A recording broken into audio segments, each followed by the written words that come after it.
Today on the Relationship Renovation podcast, Tarah and I open up about a really intense conflict that we had, and we talk about how it happened, why it happened. We look at the concept of content versus process. We also give you some metrics around how to sort of look at arguments around frequency, intensity, duration. And so we think it's an incredible way for you to maybe normalize the fact that, being in a relationship is really hard, but with insight and some tools, you can get through difficult moments and you can even feel closer. So stay tuned. Do you want to feel more emotionally and intimately connected with your partner? Then we have the tool that is exactly right for you. We have a program called Relationship Renovation at Home, and it is an amazing way for you and your partner to have a structured way weekly to work together. Because we deserve awesomeness in our relationships. Just go to our website, relationshiprenovation.com. At the top, there's a link to At Home program, and it will give you a free lesson if you want to just check it out and see if it's something that works for you and your partner. We know it will make a significant positive impact on your relationship. Hello, all, and welcome to the Relationship Renovation podcast. I'm Tarah Kerwin. And my name is EJ Kerwin. And Tarah and I, we are a married couple. We are parents in a blended family, which is super complex. And we are therapists, and we own and operate a couples counseling facility in Tucson, Arizona, with an amazing staff of over a dozen therapists. They're awesome. We have online programs. We're just very dedicated to relationship wellness, to really making a positive impact in the world through helping couples be happy and healthy. And we're very dedicated to our own relationship, which is sort of the, why we started this in the first place. Right. It all started with those twins, It all started with all the with blended family, yeah. Yeah, it was complex. It continues to be. Right. And that's sort of a great segue into today's episode. And we're taking a little bit of an emotional risk here. We're sharing some of our baggage. We're being vulnerable. We're going to go through a breakdown we had in the last week. 3 days ago. Yeah, we're going to talk about the argument, the conflict that we faced. We're going to talk about sort of the content of it and a little bit about our own sort of what we learned about ourselves, but then also talk about, hopefully in a broader sense, how this might be useful information for all of you.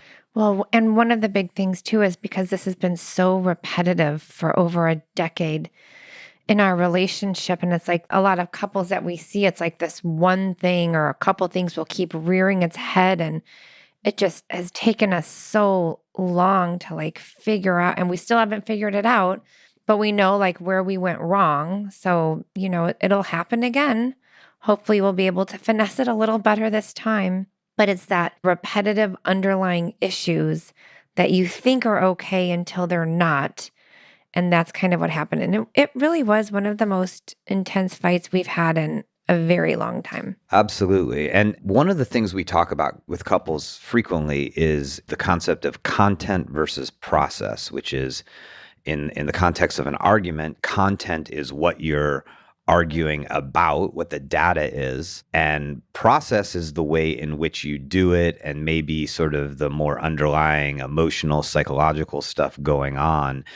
And at least for me, in talking about sort of my side of what happened the other night, I'm going to focus probably a lot on process because mine was about what I'm going through, some personal work I'm doing, and how it led to me acting in a way which was not helpful at all, which definitely inflamed the situation. And mine was feelings of powerlessness in a blended family, and being kind of the bonus mom and that role, which it is a powerless place it can be. If there's any stepmoms out there that sometimes feel like there's no control, I relate. And so for me, it was a powerless place, and here we go again. All right, so we'll just, set up the scene, the context of what was going on and sort of how it happened. And then we're also going to sort of hopefully role model the fact that we oftentimes in going over an argument or even when we're in the midst of it is we focus very much on the other person and what we perceived about them and what they did or didn't do. Mm-hmm. And we're going to each talk a lot about what was happening for us. Right. And try to stay out of a blame game or a keeping score or an accounting of who got it right and who got it wrong. Who said what? Who didn't say what? Yeah, because we know that that is a surefire way, honestly, to reignite the argument. And that's what a lot of couples do is they sort of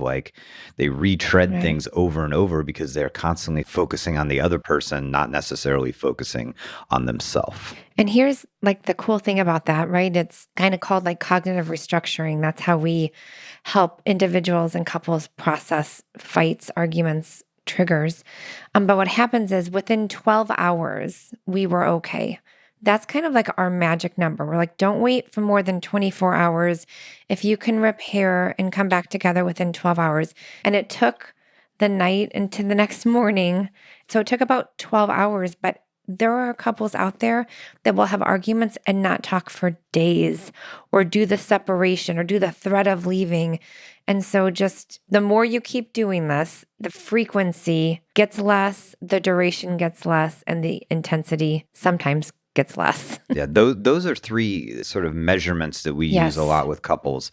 And they oftentimes, it's not all three are improving, one of them's improving or the other, but it gives you sort of a metric to look at it and notice maybe a way to, even in a very uncomfortable time, have something to feel good about. And the three metrics are the intensity of conflict, the duration of the conflict, and the frequency at which you're having conflicts. And this is really important. We're supervisors for a lot of our therapists at our counseling center. And they'll be oh, well, couples were doing so good. And then they got into this fight and then they just feel like they haven't made any progress. And so we do a ton of psychoeducation with our therapists, with our staff that you will always continue to fight just because you go through couples counseling or you feel more connected. That doesn't mean triggers go away or you guys won't have fights, but the intensity, frequency, duration will be less. And then when you kind of check in with this couple, let's say oh my gosh, we were doing so good. And then we just had okay, but when you started coming in, you guys were having these blowups twice a week. Now it's happening once every 12 weeks. And so you help remind them that this is going to happen. There's going to be backslide, but it's okay because it continues to get better and better. Your skill set becomes more cultivated, if you will. And one thing we tell couples, and we know this ourselves, is that the process of personal growth, the process of relationship growth is not linear. It's not one straight line, better and better and better. And this, what we went through a couple nights ago, is really an example of that, of things move at interesting paces, because I would say the frequency of our conflict is diminishing. But in this particular instance, the intensity was super high, was higher. Yeah. And so, but having that metric kind of gives us the ability to be wow, that was really intense and kind of scary and didn't feel good. But even though that was a real barn burner, but we're not arguing as much. It just gives you a way to feel good at a time where you could really just feel sort of bad. Yeah. So let's jump in. Let's do this. Set the stage. It'll be interesting to hear your point of view and mine. Yeah. So this will be good. I mean, another thing, and we kind of are continually coaching around this is both Tarah and I know going in, okay, this could be a little bit triggering. This could be difficult at times. I'm going to really try to be aware personally of if I do feel myself feeling defensive at all, I'm going to take a breath. I'm going to maybe even if I needed to, I could say, hey, could we pause for a second? That when we go into having complex conversations with our partner, we want to sort of go in intentionally and each kind of set okay, this is how I'm going to. So Tarah, do you want to set an intention for yourself as well as you go in? My intention is just to be, like Michael Singer says, heart with ears, open heart, listening, present. Okay.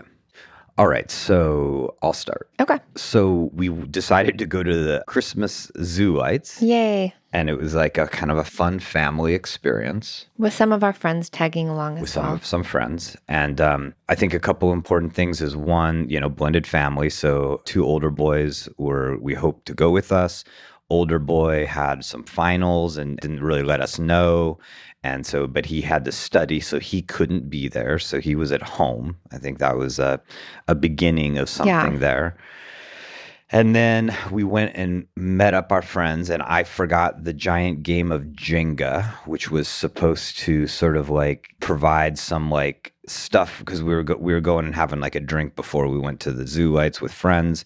The giant Jenga game was going to be there to kind of help the kids do something together and unite maybe different age groups. So adults could talk. Yeah. And I forgot that. And I think that actually was a key element, not necessarily in your frustration, but Yes. in the kids not being interacting with one another. And basically what happened is one of the kids was just not really interacting. And then on the drive to the zoo lights, conflict began. Yes. Yeah. And then, and then you can fill in where you want, Tara. And then basically I was just becoming increasingly more agitated on the drive. Like I was just getting like more and more like frustrated, and I was sort of trying to manage it. I don't even remember. It was like really strange. But by the time we got to zoo lights and we got out of the car, I was angry. So you have to probably say why, because there's no context for that.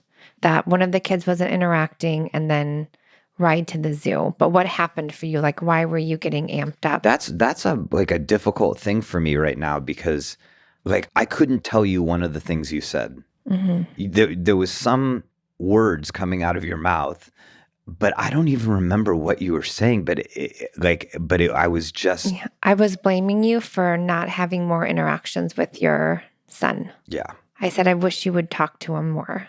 Was that in the truck? Yeah. See, like I literally don't even remember. And I think I'm going to get a little bit deeper into how this relates to my own personal work. But I literally do not even, and normally I would remember what Tara was doing because I'd be able to like be blaming her and saying, this is your fault. But I literally don't remember. What I just remember intensely was like just getting more and more mad on the drive. Okay. So then I'll kind of share my piece of it. So yes, I love the holidays. I love family time. I love quality time. I'm like literally like a little kid. Like I just want to have so much fun with my family. And guess what? I'm like the only person in our family that's like that. Like if our kids could just do screen all day, every day, they would. And so one of the big like fears that I have is like when I see, especially the older boys who are my stepkids, when I see them isolating and I see them on screen for prolonged periods of time, like I get very anxious. I start to feel like, should I be doing something? Because our younger twins are very social. They're very active. They have a ton of friends, just very different from the two older boys who are, still amazing, just not as social and kind of more isolative and way more on screen. And so EJ and I have had these discussions around, hey, it's not my job to set the screen boundaries. That's you. I'm not the biological parent. I don't want to step on toes, and so I kind of trust that he will do that, but it's not as important to EJ that it is for me. And so I'll see one of the boys on screen for hours and I'll just start to like, okay, I just like, there's nothing I can do right now, but I start to feel resentful because I'm like, why isn't EJ jumping in? And so this is one of those times where one of the older boys just on the whole way to the restaurant on his screen, then sitting down, not interacting with his siblings, and see EJ not really talking because we're talking with the adults still, but like, I'm just like, come on. Like I worry, and my worry comes out as, oh, you're not being a good enough dad. I think that's what it is. And so I have worried about this particular child for over a decade, if not more. So it's not new. And I've tried to let go of anxiety and I've tried to trust, but it was just one of those moments where I'm like, oh, it's not going to get better. Like I just have to like resign to this. And I'm not a person that resigns, but I can't cut off my feelings and I can't cut off my anxiety and my worry for him. But I really want to because I don't know what to do anymore because I feel so powerless. So that's kind of where I was coming from on the ride to the zoo. Like I just wanted to see him talking to our other kids and having fun and not on screen. Like, so it's a huge fear of mine. So that's where I was at.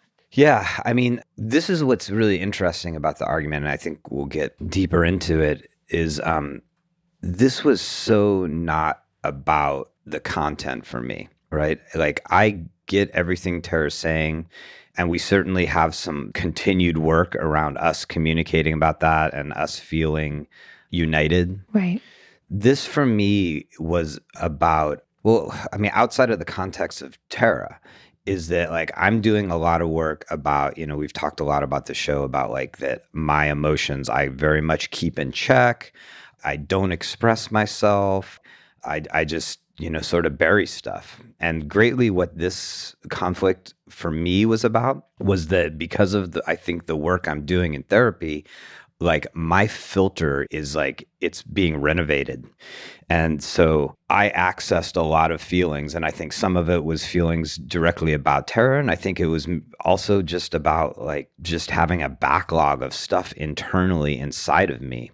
And it caught me totally by surprise because I don't get that mad. And by the time we got out of the truck, I was just on fire. I was just like so angry. I haven't seen you like that in a really long Yeah, time. and luckily I was able to go to therapy very soon after that, and there was just this part of me that was just like stop, stop, stop about like whatever it was the tone of voice or the Hmm. words or whatever.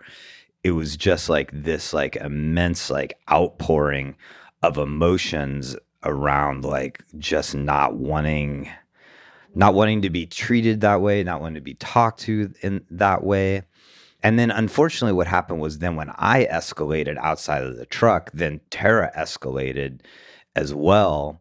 And then we were like literally like luckily we got the kids away from us. We were like walked to the zoo. We parked really far away. Hmm. And then we had like a 15-minute just like nonsensical elevated voices. I mean, I don't think either of us was firmly planted on the ground. Do you agree with that? Well, right. And then we got to like the zoo lights because it was like a 10-minute walk and my girlfriends were there and I literally just like started crying. And I was so confused and I was like, what just happened? This was supposed to be like a fun holiday zoo nights. And, I just cried and I said, we're in a really big fight, one of the biggest ones. I've never seen EJ so angry and I don't know what to do. And we just had a silent treatment at the zoo. The kids obviously picked up on stuff for sure because they kept trying to say, is everything okay? And we just kept saying, you don't have to caretake us. We'll be fine. It's going to be fine. Couples fight. We'll be fine. You don't have to caretake us. But yeah, I had no words because anytime I tried to say something, you were so triggered. So I just kind of stopped. Yeah, and by the time we got to the zoo, I had like this sort of cathartic experience. I didn't like know what it was about. I wasn't mad anymore. Hmm. I was like, I felt in some ways like, oh, like, I mean, I'll just be honest, like it felt like honestly like a relief because I just don't normally in those situations. I cap my feelings. And because I cap them, then I have this like low burning defensiveness that Tara hates.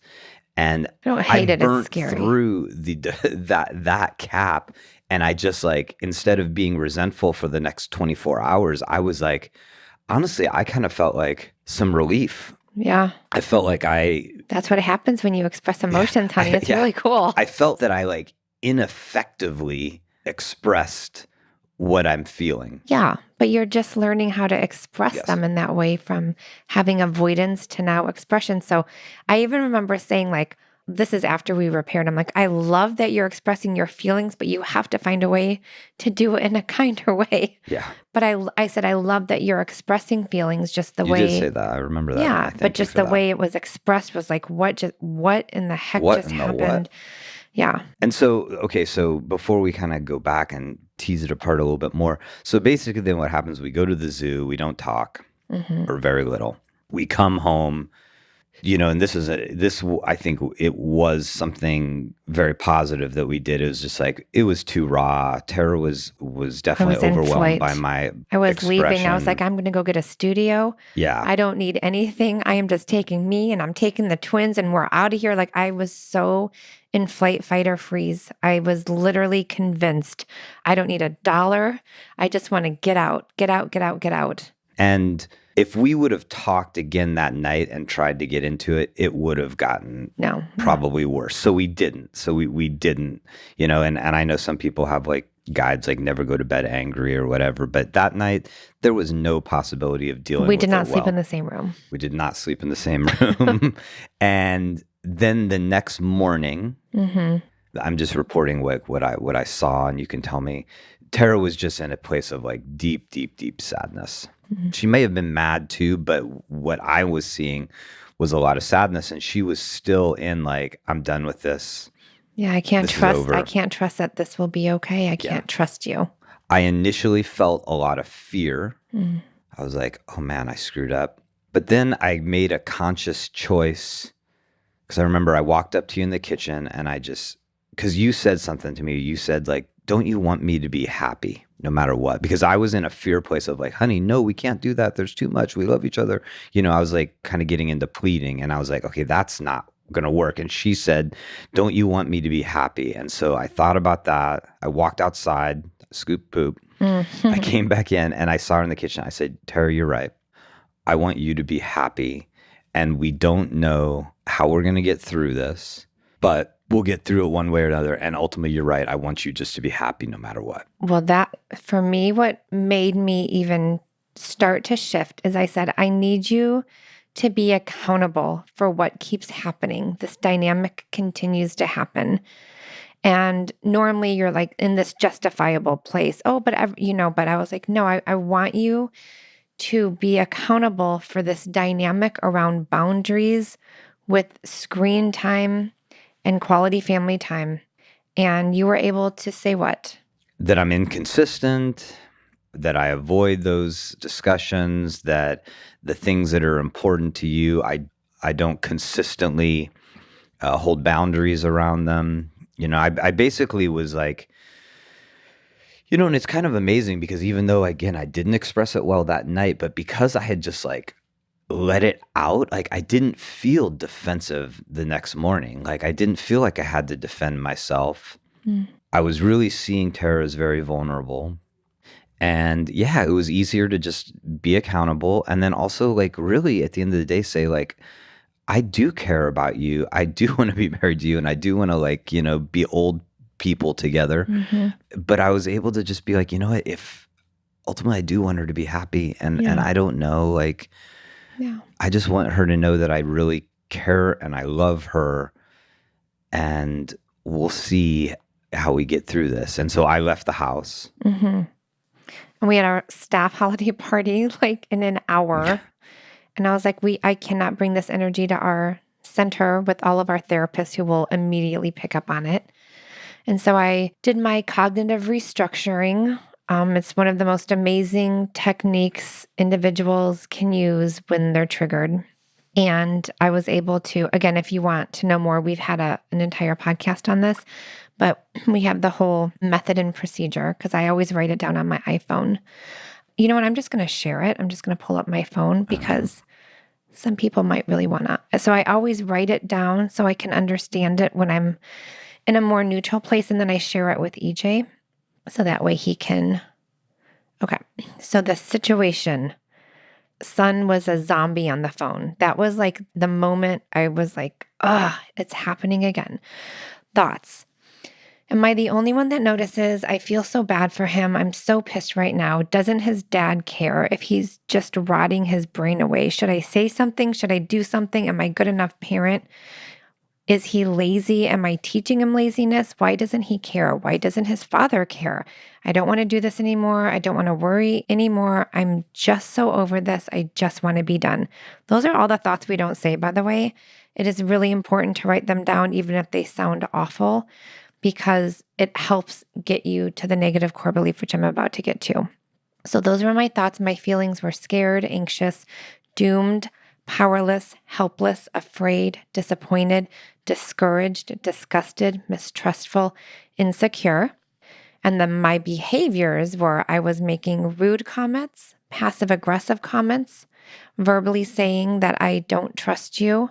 And then I would flee, withdraw, and create a wall.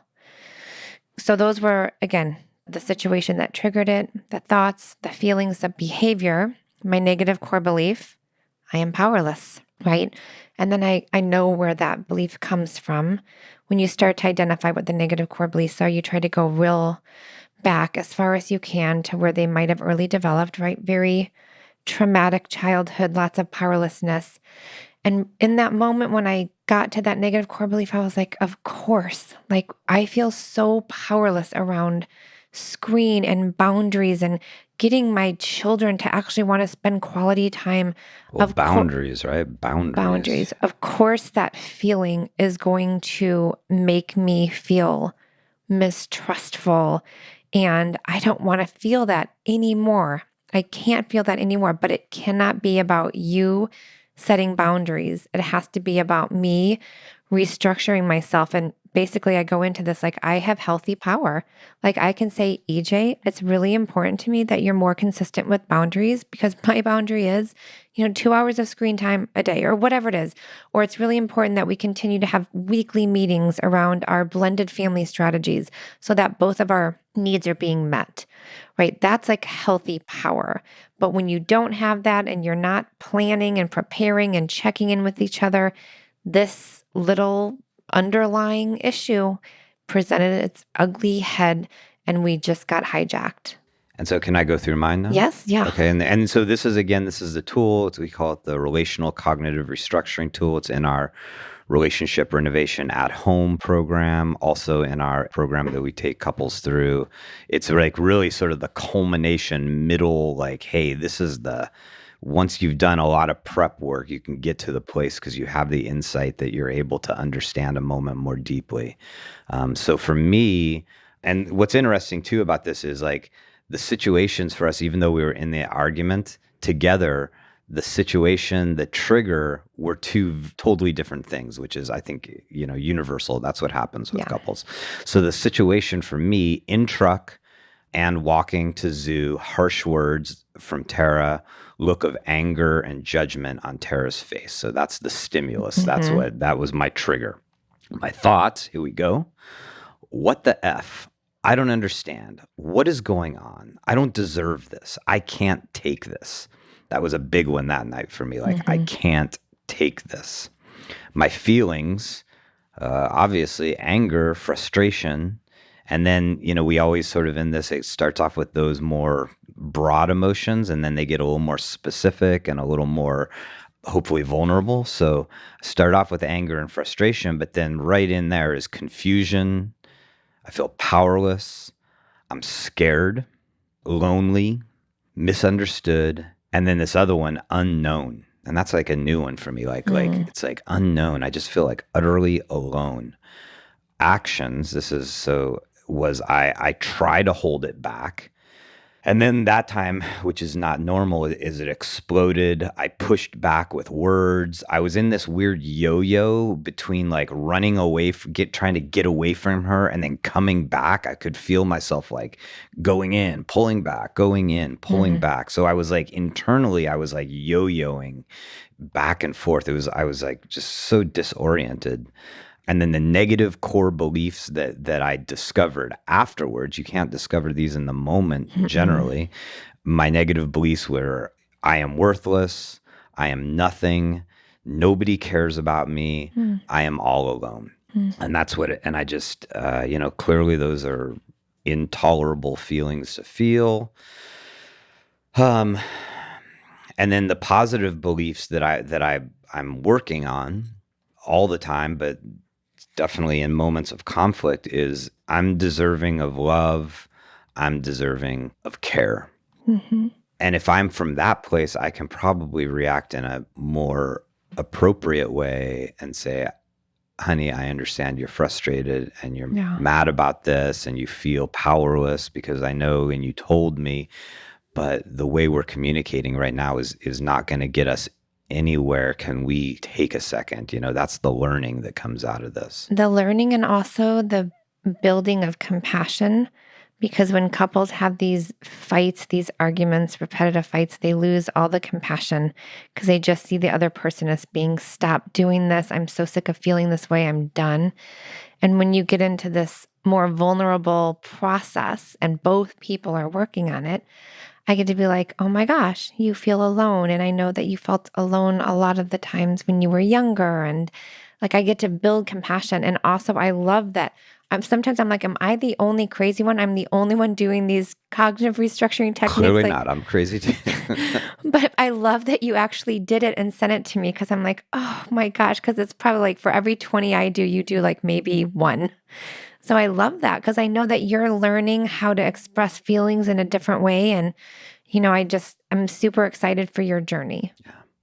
So we described this through you, and we went through a whole process, a process that lasted, well, the working through the actual argument lasted like 12 hours or so, or, close to 24 to really we maybe weren't activated, but, it took a while, right? And then each of our individual work and then our relationship work about what we can get out of this conflict is continuing, right? And I think a couple of the important things we want to get across to you guys today is the fact that it's a process. It's a process built upon having some tools. Learning the skills. Yeah, learning some skills. And clearly in the midst of that, really the conflict was probably a half hour. Yeah. About a half hour. And then there was, sort the of hangover of yeah, it. there was a hangover of another 11 and a half hours. Yes. But look at us talking about it today. I don't feel reactive at all. I'm super glad we got through it. Builds trust that we can get through this because we're both doing the work. Yes. And that this is a key thing we tell clients is that these conflicts, even though incredibly uncomfortable and sad and scary and frustrating, are opportunities for growth. That this was a huge piece of information for me around a couple of things, around the content and the process. The process is I'm trying to figure out how to find healthy ways to express myself. That clearly not having feelings and burying them for years hasn't helped. That's led to a whole host of other conflicts, and that having the filter just blow off doesn't work either. So I'm in a relationship, very personal, about how do I have a healthy voice? How do I communicate to Tarah when I'm feeling big emotions? Concurrent to that is also this communication and boundaries around screen time, around just blended family issues in general. Yes. I have to be better at initiating those conversations preemptively, not just when something bad is going on. Right. And that I need to be more consistent in holding boundaries. And I have to share with you the moment I start to get anxious, when I start to this is making me starting to feel really uncomfortable. That fear thing is happening where I feel he's isolating or it's making me uncomfortable. I have to be better with that so I don't sit with it for an hour and then explode. So yeah, if there's anything you can get out of this podcast, first of all, thanks for listening to our baggage. But it's that we hadn't had a weekly check-in for a couple of weeks. And I think that's what happened. We did not stay on top of it. We got super busy. We're renovating our podcast studio and we just didn't. And so that definitely took us on a little backslide. So just have conversations around what's important. So you're always, right? Dr. Stan Tatkin, planning, predicting, preparing so that you don't get hijacked by these when they happen. That is going to keep you guys connected and consistent. And don't sweep it under the rug. I mean, both Tarah and I, over these last couple of days since then, I think both of us have put significant time individually into thinking about what happened. And then we've had nice little check-in conversations around it in sort of in a curious way of looking at hey, what happened? And not diving back into the conflict, but just what happened? What can we learn? How do we use that as a way to get better at being in relationship with each other, better at running a blended family? And I feel closer to you. Yeah. Absolutely. I feel trusting that we can get through it. And I feel grateful that you're working on your avoidant attachment and that I'm working on my anxious, preoccupied attachment to Yes. build the secure attachment. It just takes a minute. So Yeah. Yeah. So thank you all for being witness to this, and hopefully it normalizes maybe your struggles at times. Hopefully it gives you a framework for like, how do I approach these difficult moments? How do I look back at these difficult moments? Again, we have this incredible method that's worked like, for thousands of couples. If you're in town, give us a call and check out one of our amazing therapists. or If feel you're free to send us an email and like give us a situation. We can help break it down for you on one of our podcasts. Absolutely. We also have our Relationship Renovation at Home program. Go to our website.